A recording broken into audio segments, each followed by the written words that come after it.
It is 5:45. Welcome back. President Trump heads to Europe this morning as the administration is looking for a breakthrough in peace talks for Ukraine. Let's bring in Fox's Doug Luzader joining us live in Washington, D.C. this morning. Hi, Doug, and happy Friday to you. Good morning. Happy Friday. All right. So listen, Doug, this comes a day after the president warned Russia against further attack. And he called Vladimir Putin by his first name and basically said, listen, this is what I want. How do you think that is going over in Russia, and what are next steps here? Yeah, Vladimir, stop it. That's what the president wrote on social media, and then he kind of backed that up with some tough talk in the Oval Office.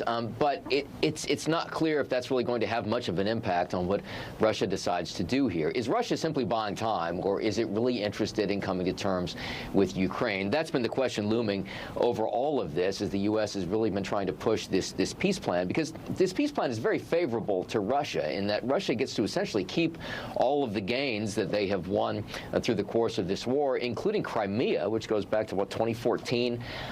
And Ukraine would just simply have to accept this in exchange for some security guarantees that are probably not as robust as Ukraine would like to see. So, at this point, we don't see a whole lot of buy-in from either side on a peace plan.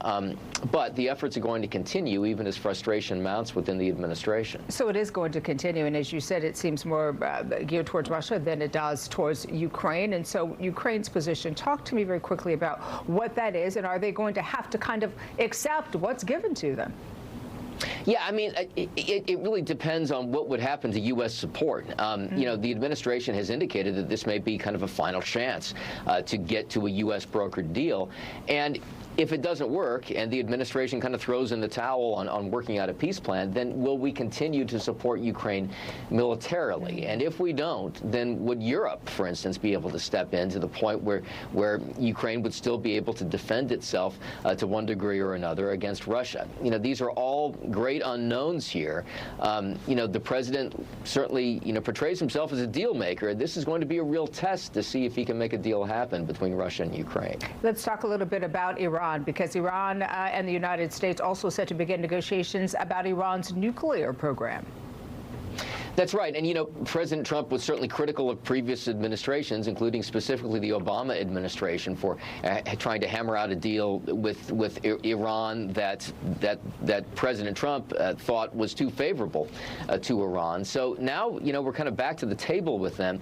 Iran's position may have weakened considerably here, as a lot of their proxy groups have really been taking a beating, particularly, Hezbollah and Hamas. So, will they continue, down this path of a negotiated agreement to essentially rein in their nuclear program? And there are talks. It may lead to something, but, these are some tough issues to hammer out. All right, we'll have to leave it there. Fox's Doug Luzader reporting live for us. Doug, good to see you. As always, have a great weekend. Thanks, you too. Appreciate it.